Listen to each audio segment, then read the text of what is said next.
Welcome to Trading Capital's exclusive analysis. In today's video, we're going to be discussing the S&P 500 and the Nasdaq breaching the all-time highs. Are we set for yet again another bull market rally and higher prices? Why has the market had such a strong rebound from the April lows? And where are we likely going to be heading? So those are the three main things that we're going to be discussing in this video. So first things first, let's just jump right into the daily chart of the SPX. You can clearly see from a technical standpoint, we have breached the previous all-time high.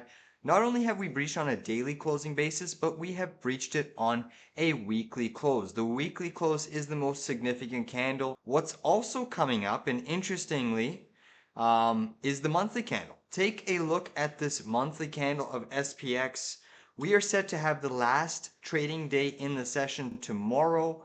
Not only is it a monthly candle, it is your quarter to end. So Q2 is closing to an end. Investors will be getting their statements. These statements are going to show incredibly bullish gains over the last few weeks. Now, the question is this going to be a fake liquidity grab, or are we trending and going to be surging much, much higher in price? There's obviously a lot to discuss in the grand scheme of things. But realistically, we're traders and investors. We're here to make money. So let's just stick to what the charts are saying. And right now, the charts are saying we're in a mind-blowingly strong uptrend. Yes, there could be a potential fact that we're running into a bit of a double top and we could just be stopping out the shorts here and seeing a liquidity grab. But the odds of the weekly chart pattern and this daily chart pattern that is setting up is showing us that there's likely going to be further upside in the markets. Let's dissect this chart pattern. So there's a very large pattern. We've actually triggered some minor inverse head and shoulders way back when, which still haven't completed their upside target moves. If you take this breakout neckline over here, we still have an upside target of about 6,700. But just with this recent surge in price action, we've actually triggered a much bigger bullish pattern.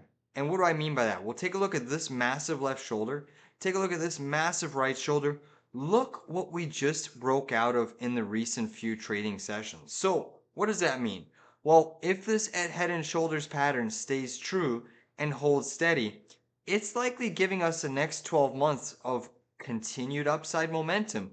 We're talking about a potential upside target on the SPX of 7,300 and change. Mind blowing. Yes, I said 7,300.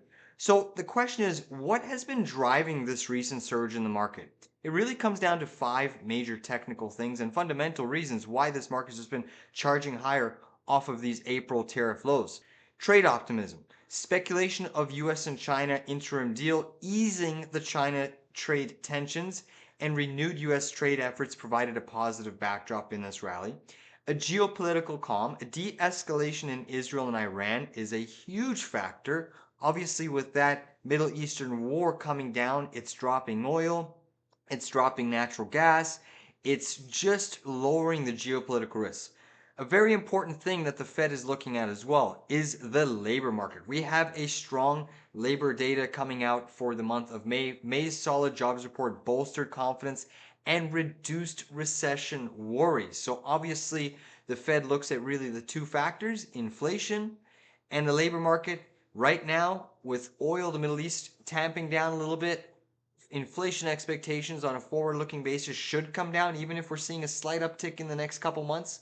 But that should slowly start to dampen. The rate cut expectations. So dovish signals from the Fed voices an easing inflation spurred the hopes of U.S. rate cuts later this year. We've been hearing Trump calling for dissing Powell, calling for a new Fed chair, but we haven't really got a Fed cut since December of last year. So it's something that the market is still looking forward to. As we get closer and closer to that Fed cut, I think that's when market participants will likely maybe start to sell this market a little bit more in anticipation of slowing economic growth. But in the near term, I think that the Fed rate cut is probably going to be a buy the rumor, sell the news. So as we get closer to the end of the year, with the expectation of a red cut, I think investors are going to keep piling in, piling in, piling in. That's why we've been seeing small caps taking leadership. We're seeing heavy flows into the ARK fund. Super aggressive, long-term, high beta stocks are starting to make a move. And then finally, tech and AI momentum. The Magnificent Seven tech stocks, and especially Nvidia, which is the world's largest company, has been fueled by absolute incredible gains, boosting the Nasdaq and aiding the broader market sentiment. So it comes down to trade optimism, geopolitical calm, strong labor market, and rate cut expectations and tech IA momentum. So let's look at the Nasdaq here. The NDX is an interesting chart because I want to keep it simple with this parallel channel that we were chopping in really since the low of December of 2022. And you can see the massive support ranges that we've tagged: low pivot, high pivot, another low pivot, another high pivot zone, another low pivot zone, another high pivot pierce of this zone, high pivot, double top, boom, complete rejection outside of that channel. Now, what does price action like to do? Whenever you get rejected like you did off of this and made a new low, price action will obviously have a rally back to the high of the range that it was trading in for a couple years here. And that high puts the Nasdaq somewhere in and around above 24,000 on the NDX chart. So that's certainly something interesting that I'm watching over the long term, the next 6 to 12 months. In the near term, is the market going to see a pullback? Well, let's just look at some of these weekly charts. So it's going on the weekly chart of the NDX here. I want to bring to your attention that there is a very, very interesting channel. If you take these lows here and you drop it through to those highs, you can see the Nasdaq, the NDX on the weekly chart, maybe has a little bit more upside to about 22,850 before it runs into some weekly chart resistance. So this channel really kept you in check over here, kept you in check over here. You tested at this double top sell-off over here, and now we're sweeping this high pivot liquidity. So my upside target on SPY is coming into the picture. I've been calling this major confluence zone for a number of weeks now with my members and some of the S&P videos that I've been doing. But 625 is very, very close in the near term. And I do think that we could potentially be seeing that in the next couple weeks. But we just got to be mindful that the markets don't want to rally too quickly. We want to actually see consolidation. We haven't really been seeing that on the daily chart in recent price session. But this major confluence zone takes into account this parallel channel connecting multiple pivot highs, multiple pivot lows, and then this beautiful upsloping trend line that connects to a major breakdown zone. And that kind of confluence is right around the 625 to 630 area. That's where I think we could be heading. Now, in the coming sessions for all of us day traders, look at this resistance that we are coming into on SPY.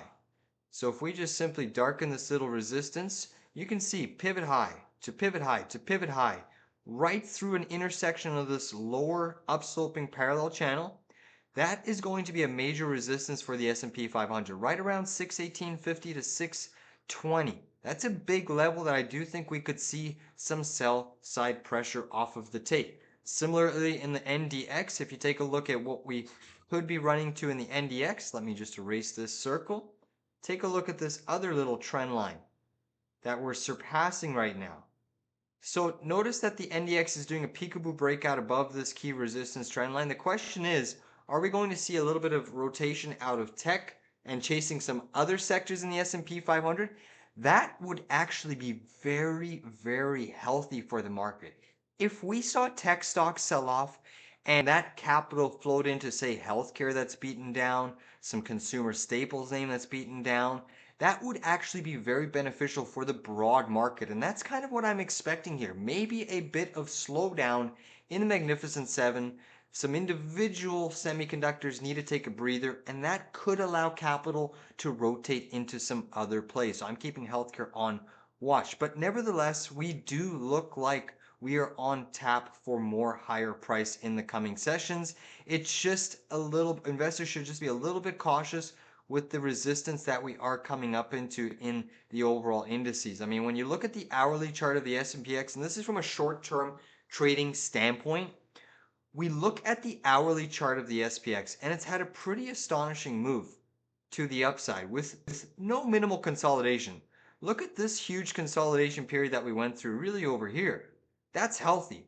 Now that we've made the next leg in the market higher, we need to see a bit more backing and filling off of this level. But it does look like, based off of an RSI hourly divergence pattern, it does suggest the markets are going to make another spike higher, and then we could only see the next little bit of profit taking. So maybe on Monday, tomorrow, we see a final last hoorah pump in the market on the back of quarter two earning, Fund managers continue to have to chase this bull market rally who are underweighted and underpositioned, just trying to show their investors that they were also long this market.